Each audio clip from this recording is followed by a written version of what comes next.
ओम श्री गणेशाय नमः। हे प्रभु श्री राम, यह कथा मैं शुद्ध मन, वचन और कर्म से आपके चरणों में समर्पित करती हूँ। कृपया मुझ पर अपनी कृपा बनाए रखें। आज सुने श्री रामचरितमानस मास पारायण 11वां विश्राम। हिंदी में अनुवाद। श्री रामचंद्र जी का सांवला शरीर स्वभाव से सुंदर है। उसकी शोभा करोड़ों कामदेवों को लजाने वाली है। महावर्ष से युक्त चरण कमल बड़े सुहावने लगते हैं, जिन पर मुनियों के मन रूपी भौरे सदा छाए रहते हैं। पवित्र और मनोहर पीली धोती प्रातःकाल के सूर्य और बिजली की ज्योति को हरे लेती है। कमर में सुंदर किंकणी और कटी सूत्र है। विशाल भुजाओं में सुंदर आभूषण सुशोभित है। पीला जनेऊ महान शोभा दे रहा है। हाथ की अंगूठी चित्त को चुरा लेती है। ब्याह के सब साज सजे हुए शोभा पा रहे हैं। चौड़ी छाती पर हृदय पर पहन के सुंदर आभूषण सुशोभित है। पीला दुपट्टा काखा चोटी शोभित है, जिसके दोनों छोरों पर मणि और मोती लगे हैं। कमल के समान सुंदर नेत्र है। कानों में सुंदर कुंडल है और मुख तो सारी सुंदरता का खजाना ही है। सुंदर भौरे और मनोहर नासिका है। ललाट पर तिलक तो सुंदरता का घर ही है, जिसमें मंगलमय और मोती और मणि गुथे हुए हैं। ऐसा मनोहर और माथे पर शोभ रहा है। सुंदर मोहर में बहुमूल्य मणियां गुथी हुई है। सभी अंग चित्त को चुराए लेते हैं। सब नागर की स्त्रियां और देव सुंदरियां दुल्हन को देखकर तिनका रही है और मणि वस्त्र तथा आभूषण निछावर करके आरती उतार रही है और मंगल गान कर रही है।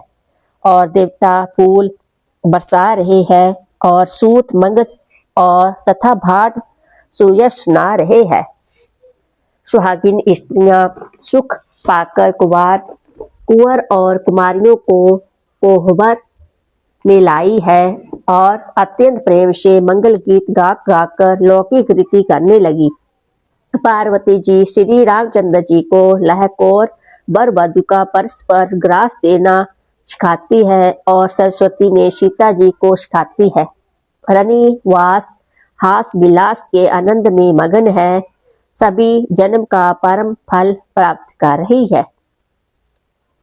अपने हाथ की मणियों में सुंदर आपके रूप के भंडार श्री रामचंद्र जी की परछाई दिख रही है। यह देख जानकी जी दर्शन में वियोग होने के भय से बहुरूपी लता को और दृष्टि को हिलाती डुलाती नहीं है। उस समय के हंसी खेल और विनोद का आनंद और प्रेम का नहीं जा सकता, उसे सखियां ही जानती है।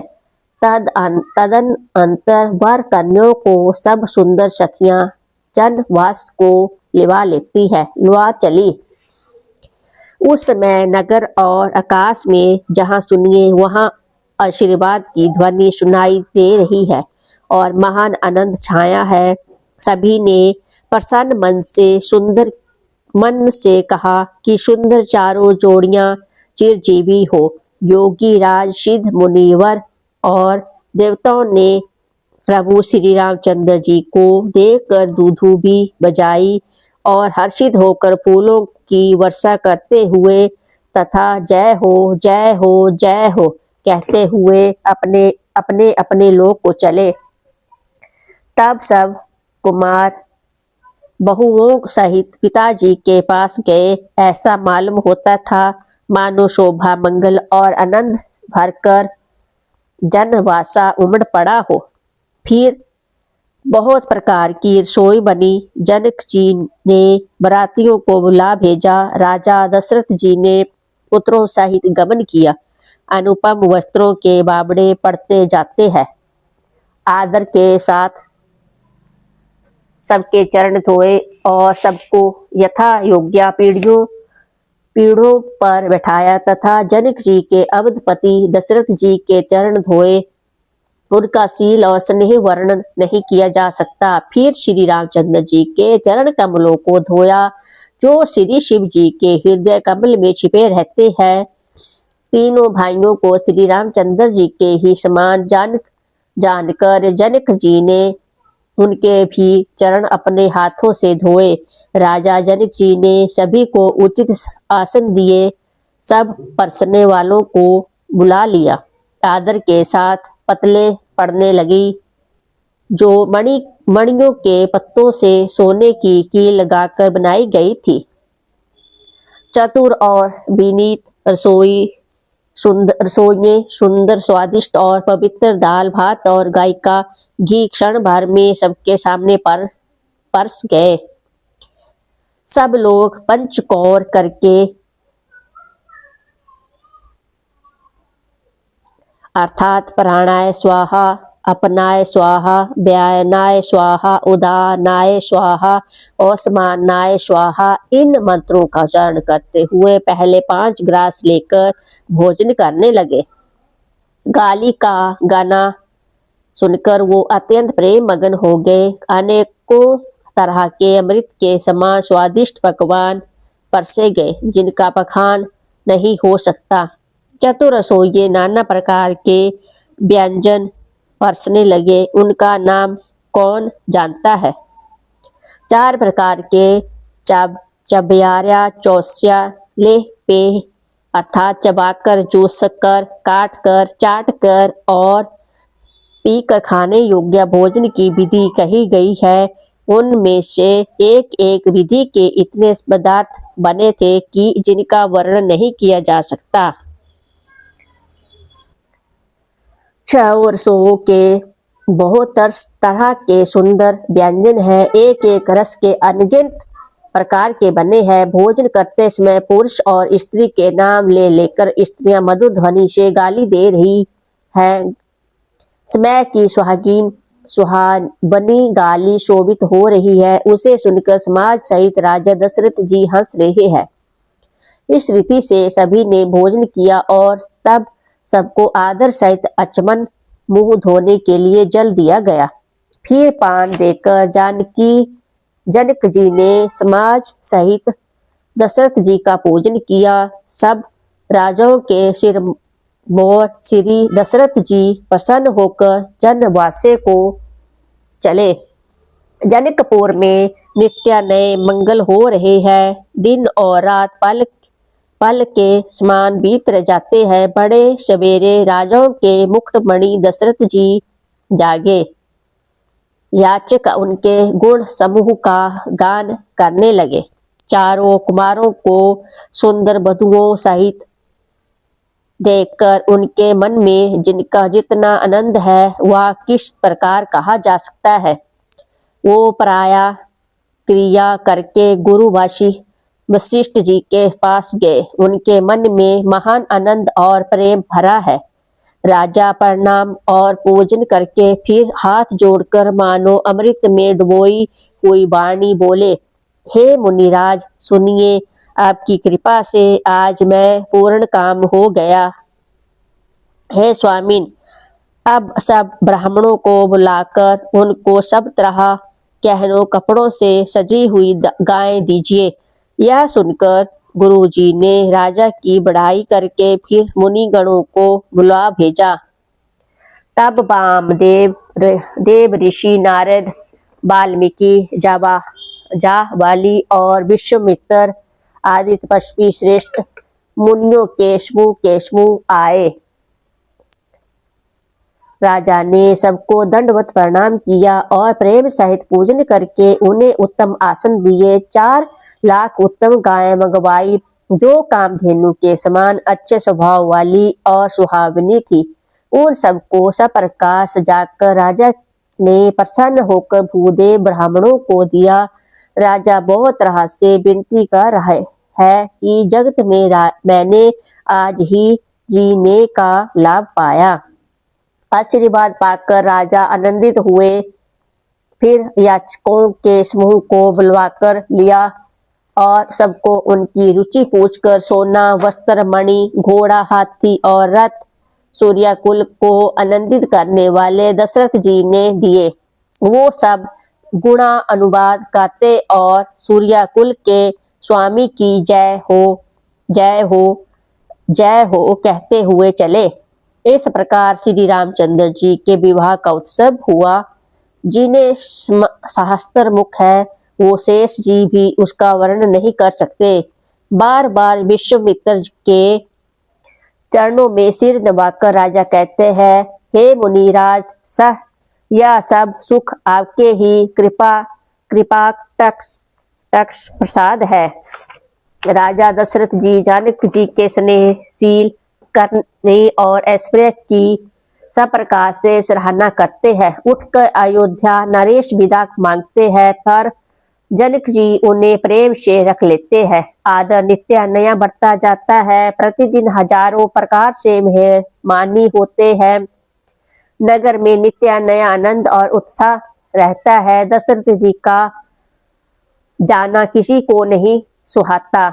इस प्रकार बहुत दिन बीत गए, मानो बराती स्नेह की रस्सी से बंध गए हैं।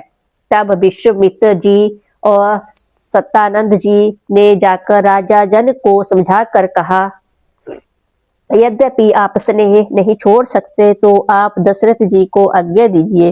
हे नाथ, बहुत अच्छा कहकर जनक जी ने मंत्रियों को बुलवाया। वो आए और जय जीव कहकर अपने मस्तक नवाया। अयोध्या नाथ चलना चाहते हैं, भीतर खबर कर दो। यह सुनकर मंत्री, ब्राह्मण, सभासद और राजा जनक भी प्रेम के वश हो गए। जनकपुरी वासियों ने कहा कि बारात जाएगी। तब ये व्याकुल होकर एक दूसरे से बात पूछने लगे। जाना सत्य है। यह सुनकर सब ऐसे उदास हो गए मानो संध्या के समय कमर सुकुचा गए हो। आते समय जहां जहां बराती ठहरे थे वहां वहां बहुत प्रकार की सीधा भेजा गया।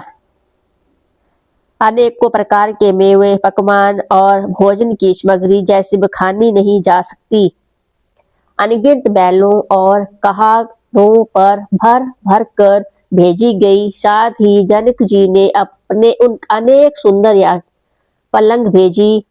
1,00,000 घोड़े और 25,000 रथ सब नख से शिखा तक सजाए गए। 10,000 सजे हुए मत वाले हाथी, जिन्हें देखकर दिशाओं के हाथी पर लजा जाते हैं। गाड़ियों में भर भर कर सोना, वस्त्र और रत्न और भैंस, गाय और भी नाना प्रकार की चीजें दी। इस प्रकार जनक जी ने फिर से अभिमित देह दिया, जो कहा नहीं जा सकता और जिसे देखकर लोकपालों के लोगों की संपदा भी थोड़ी जान पड़ती है। इस प्रकार सब सामान सजाकर राजा जनक के अयोध्यापुरी को भेजा दिया। बारात चली गई। या छूटते ही सब रानियां ऐसी विकल हो गई मानो थोड़े जल में मछलियां झटपटा रही हो। वो बार बार सीता जी को गोद कर लेती है और आशीर्वाद देकर सिखावन देती है। तुम सदा अपने पति की प्यारी हो, तुम्हारा सुहाग अचल हो, हमारी यही आशीष है। सास ससुर और गुण की सेवा करना, पति का रूप देखकर उनकी आज्ञा का पालन करना। सयानी सखियां अत्यंत स्नेह के बस कोमल वाणी से स्त्रियों के धर्म सिखाती है। आदर के साथ सब पुत्रों को समझकर रानियों ने बार बार उन्हें हृदय से लगाया। माताएं फिर भेंटती और कहती है कि ब्रह्मा ने स्त्री जाति को क्यों रचा है। उसी समय सूर्यवंश के पताका स्वरूप श्री रामचंद्र जी भाइयों सहित प्रसन्न होकर विदा कराने लगे। जनक जी के महल को चले। स्वभाव से ही सुंदर चारों भाइयों को देखने के लिए नगर के स्त्री पुरुष दौड़े। कोई कहता है आज ये जाना चाहते हैं विधि ने विधाई का या सामान तैयार कर लिया है। राजा के चारों पुत्र इन प्यारे मेहमानों के रूप को नेत्र भरकर देख लो। हे सियानी, कौन जाने किस पुण्य से विधाता ने इन्हें यहाँ लाकर हमारे नेत्रों का अतिथि किया है। मरने वाला जिस तरह अमृत पास जाए, उन जन्म का भूखा कल्प वृक्ष पा जाए, और नर में रहने वाला जीव जैसे भगवान के परम पद को प्राप्त हो जाए, हमारे लिए इनके दर्शन वैसे ही है। श्री रामचंद्र जी की शोभा को निरख कर हृदय में धर लो। अपने मन को सांप और इनकी मूर्तियों को मणि बना लो। इस प्रकार सबको नेत्रों का फल देते हुए सब राजकुमार राजमहल में गए। रूप के समुद्र तथा सब भाइयों को देखकर सारा रानीवास हर्षित हो उठा। सासुओं महान प्रसन्न मन से निछावर और आरती करती है। श्री रामचंद्र जी की छवि देखकर वो प्रेम में अत्यंत मग्न हो गई और प्रेम के विशेष वश होकर बार बार चढ़ने लगी। हृदय में प्रीति छा गई, इससे लज्जा नहीं रह गई।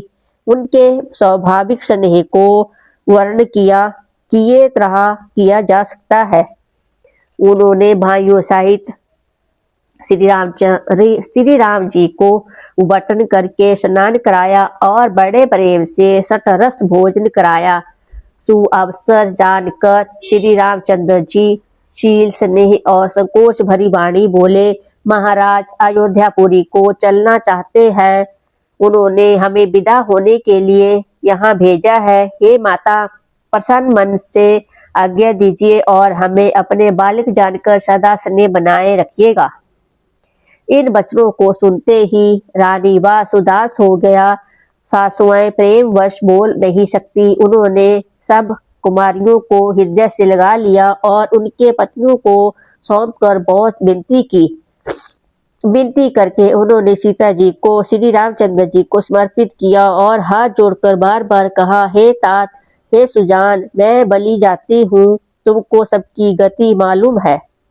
परिवार को, पूर्ववासियों को, मुझको और राजा को सीता प्राणों के समान प्रिय है, ऐसा जानिएगा। हे तुलसी के स्वामी, इसके शील और स्नेह को देखकर इसे अपनी दासी करके मनाइएगा। तुम पूर्ण काम हो, सुजान शिरोमणि हो और भाव प्रिया हो। तुम्हें प्रेम प्यारा है। हे राम, तुम भक्तों के गुणों को ग्रहण करने वाले, दोषों का नाश करने वाले और हृदय और दया के धाम हो। ऐसा कहकर रानी चरणों को पकड़कर रह गई, मानो उनकी वाणी प्रेम रूपी दल दल में समा गई हो। स्नेह से सनी हुई श्रेष्ठ वाणी सुनकर श्री रामचंद्र जी ने सास का बहुत प्रकार से सम्मान किया। तब श्री रामचंद्र जी ने हाथ जोड़कर विदा मांगते हुए बार बार प्रणाम किया। आशीर्वाद पाकर और फिर नभाकर भाइयों सहित रघुनाथ जी चले। श्री राम जी की सुंदर मधुर मूर्तियों को हृदय में लाकर सब रानियां स्नेह से शिथिल हो गई। फिर धीरे धारण करके कुमारियों को बुलाकर माताएं बारंबार उन्हें भेंटने लगी। पुत्रियों को पहुंचाती है और फिर लौटा कर मिलती है। परस्पर में कुछ थोड़ी प्रीति नहीं बढ़ी। बार बार मिलती हुई माताओं को सखियों ने अलग अलग कर दिया, जैसे हाल की ब्याही हुई गायकों को कोई उसके बालक बछड़े से अलग कर दे। सब स्त्री पुरुष और सखियों सहित सारा रानीवास प्रेम के विशेष वश हो रहा है। मानो जनकपुर में करुणा और विरह ने डेरा डाल दिया है। जानकी ने जिन तोता और मैना को पाल पोस कर बड़ा किया था और सोने के पिंजरों में रखकर पढ़ाया था, वो व्याकुल होकर कह रहे हैं, विदेही कहाँ है। उनके ऐसे वचनों को सुनकर धीरज किसको नहीं त्याग देगा।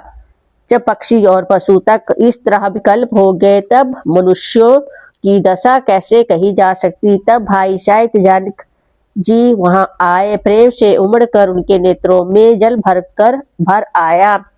वो परम वैराग्यवान कहलाते हैं। वो पर सीता जी को देखकर उनका भी धीरज भाग गया। राजा ने जानकी जी को हृदय से लगा लिया। जानकी ज्ञान की महान मर्यादा मिट जाती है। सब बुद्धिमान मंत्री उन्हें समझाते हैं। तब राजा ने विषाद करने का समय न जानकर विचार किया। बारंबार पुत्रियों को हृदय में लगाकर सुंदर सजी हुई पालकियां मंगवाती है। सारा परिवार प्रेम में विवश है। राजा ने सुंदर मुहूर्त जानकर सिद्धि सहित गणेश जी का स्मरण करके कन्याओं को पालकियों पर चढ़ाया। राजा पुत्रियों को बहुत प्रकार से समझाया और उन्हें स्त्रियों का धर्म और कुल की रीति सिखाई। बहुत से दासी दास गए दिए जो सीता जी के प्रिय और विश्वास पात्र सेवक थे। सीता जी के चलते समय जनकपुर वासी व्याकुल हो गए। मंगल की राशि शुभ सगुन हो गई। ब्राह्मण और मंत्रियों के समाज सहित राजा जनक जी उन्हें पहुंचाने के लिए साथ चले। समय देखकर बाजे बजने लगे।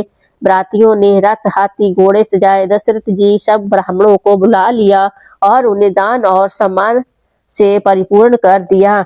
उनके चरण कमलों की धूलि सिर पर धरकर और आशीष पाकर राजा आनंदित हुए और गणेश जी का स्मरण करके उन्होंने प्रस्थान किया। मंगलों के रूप मूल अनेकों शगुन हुए। देवता हर्षित होकर फूल बरसा रहे हैं और अप्सराएं गान कर रही है। अवधपति दशरथ जी नगाड़े बजाकर आनंद पूर्वक अयोध्यापुरी को चले। राजा दशरथ जी ने विनती करके प्रतिष्ठित जनों को लौटाया और आदर के साथ सब मंगलों को बुलवाया।